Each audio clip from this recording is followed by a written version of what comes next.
할렐루야. 행복한 기도 시간입니다.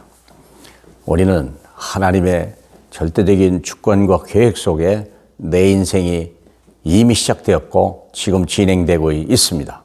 내 태어난 것과 내가 사는 것과 내가 죽는 것을 하나님이 계획하셨는데 내용이 없는 게 아니에요. 엄청난 내용을 가지고 있는 거예요. 그래서 오늘 그걸 알고 많은 사람들이 뭐 좀 취직지가 안 되고 내 뜻대로 안 됐다고 해서 막 낙심하고 좌절하고 싸움하고 포기하고 그게 아니에요. 그런 정도 가지고 우리 인생이 그렇다면요. 그건 참 어리석은 거예요. 사랑하는 여러분. 자, 얼마나 엄청난 계획이냐. 사도행전 오늘 모든 사람에게 하나님의 언약이 있어요. 약속이 있다니까요. 사도행전 1장 12절로 14절 보겠습니다. 제자들이 감람원이라 하는 산으로부터 예루살렘에 돌아오니 이 산은 예루살렘에서 가까워 안식일에 가기 알맞은 길이라. 들어가 그들이 유하는 다락방으로 올라가니 베드로, 요한, 야고보, 안드레와 빌립, 도마와 바돌로메, 마테와 및 알페오의 아들 야고보, 셀로딘 시몬 야고보의 아들 유다가 다 거기 있어 여자들과 예수의 어머니 마리아와 예수의 아우들과 더불어 마음을 같이하여 오로지 기도에 힘쓰더라. 어느 날 갑자기 변했어요. 이 사람도 발릴리에 가서 고기 잡기에 바빴던 사람인데요.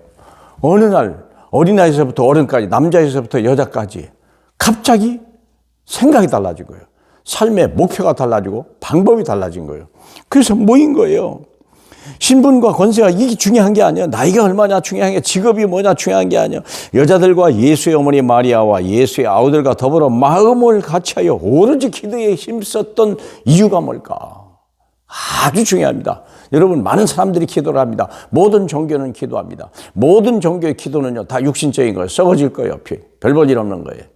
얻어지도 않지만 얻어줘도 별 볼 일 없는 거예요. 그것 때 아니에요. 별 볼 일 없는 거예요. 얻어진 것 때문에 어려움을 당하는 거예요. 그런데 예수 그리스도를 믿는 사람에게는요 기도는 다른 거예요. 그럼 뭐가 다르냐? 중요한 것 이거예요. 5가지가 있어요. 기도하기까지의 5가지의 이 내용이 있다니까. 내용이 바로 약속으로 와 있는 거예요. 사도행전 1장 1절 데오빌로에 내가 먼저 쓴 거래는 무릇 예수께서 행하시며 가르치기를 시작하신부터 그가 택하신 사도들에게 성령으로 명하시고 승천하신 날까지 이를 기록했노라. 누가 복음의 내용은 뭡니까? 예수가 그리스도요. 인생의 모든 문제 해결하신 분이요. 그분은요. 더 이상 우리에게 뭘 해야 될 이유가 하나도 없을 만큼 그 예수가 그리스도요. 근데 데오빌로에게 그걸 얘기하는 거예요. 총독쯤 되는 이게 최고의 엘리트에게 얘기를 해주는 거예요. 두 번째는 뭐냐면 사도행전 1장 3절입니다.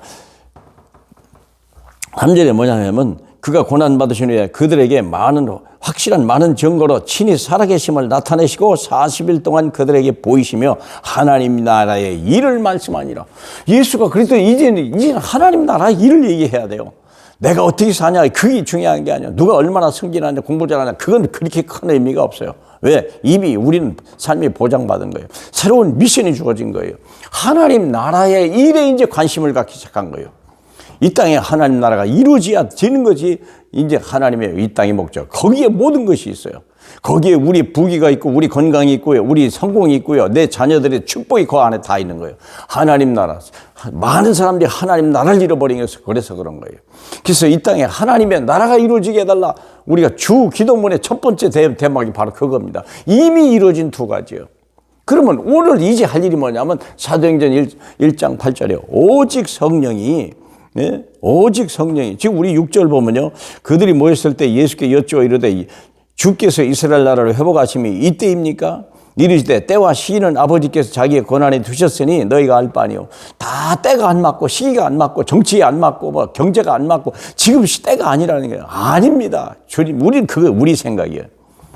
주여 이스라엘 나라 회복하심이 이때입니까? 경제 회복하실랍니까? 집값 언제 내리실랍니까? 그거 쓸데없는 생각이에요. 그건 다 지나가는 거예요. 그건 주님 안에 있어요. 그래서 주님이 뭐라고 합니까? 오직 성령이 너희가 임하시면 너희가 권능을 받고 정인이 되라. 땅끝까지 되라. 우리가 할 일이 뭐냐면 오직 성령 충만함을 받아. 이제 할 일이 뭐냐? 하나님의 영으로 충만한 사람 돼야 돼요. 하나님의 영에 감동된 사람이 돼요. 하나님의 영에 사로잡힌 사람이 돼야 돼요. 하나님의 영에 움직이는 사람이 돼요. 그렇죠? 우리가 영의 사람은요, 하나님의 뜻대로 움직이는 거예요. 하나님이 너희가 임하시면 너희가 그리스도의 사람이라고 얘기했잖아요. 그러면 그리스도의 사람이 되면 어떻게 돼요? 성령이 충만한 사람 되면 땅끝까지 증인이 되는 거예요. 많은 사람 앞에 서밋이 되는 거예요. 많은 모델이 되는 거예요. 어떻게 그럽니까 당신이? 아니 고기 잡던 사람이 어떻게 이게 변했습니까? 아니 세금 뜯어먹고 남의 등을 치던 사람이 어떻게 변했습니까? 땅끝까지. 내가 그리스도를 몰라서 그랬다 이전에. 사마리아 여인이 그리스도를 모르니까요. 남편을 6을 바꿔도 소용없는 거 아닙니까? 그리스도를 만나고 나니까 물동이 필요 없었어요. 땅끝까지 증인이. 이 이후에 있어야 할 일이야. 그리고 언젠가입니다. 땅이 그데다가 언젠간 다시 와요. 종말이 와요. 올라가실 때 제자들이 자세히 하늘을 쳐다보고 있는데 흰옷 입은 두 사람이 그들 곁에 서서 이르되 갈릴리 사람들아 어찌하여 서서 하늘을 쳐다보느냐 너희 가운데 하늘로 올리신 예수는 하늘로 가심 그대로 오리라. 이 말씀을 잡은 거예요. 그들이 모인 이유는 5가지 때문에요. 죽었다가 살았다는 거예요. 그래서 이제 하나님 나라가 이 땅에 임하기 시작했다는 것이고, 그러려면 이제 이 일을 내가 중심이 내가 주인공이 돼서 이제부터 하나님이 계획 움직인다는 거예요. 많은 사람을 살려낸 거예요. 그리고 마지막에 언젠간 종말이 오는 거예요. 내 개인의 종말도 있지만 시대적인 종말이 있고요. 우주적인 종말이 오는 날이 있어요. 더 이상 구원받을 이유가 없는 그날이 오는 거예요. 그러기 때문에 이들이 모인 거예요. 정말 세상이 알지 못하는, 임금이 알지 못하는, 훌륭한 사람들이 알지 못하는, 하버드 나온 사람이 알지 못하는 엄청난 하나님의 우주적 비밀을 가지고 이들이 기도에 들어간 거예요. 저와 여러분의 기도가 바로 이렇게 될 줄 믿습니다. 왜 정식기도 합니까? 이 땅에 하나님 나라 위해. 왜 불행합니까? 하나님 나라를 이루지 못해서. 왜 우리가 슬퍼집니까? 하나님 나라를 몰라서 그래요. 하나님이 축복하시는 나라, 사람. 그렇기 때문에 기도할 이유가 없는 사람, 기도의 내용을 가지고 있는 사람, 기도 응답을 받을 수밖에 없는 사람 되길 주님의 이름으로 축복합니다. 할렐루야, 감사합니다. 이 엄청난 우주의 비밀을 저희로 깨닫게 하시니 감사합니다. 기도할 이유를 알게 하시니 감사합니다. 기도해야 할 하나님의 가치를 알게 하시니 감사합니다. 우리의 작은 기도지만 하나님의 엄청난 역사이게 시대 살리는 응답이 초대교회에 임했던 것 같이 오늘 우리에게도 동일하게 임하게 하여 주시옵소서. 예수님 이름으로 기도합니다. 아멘.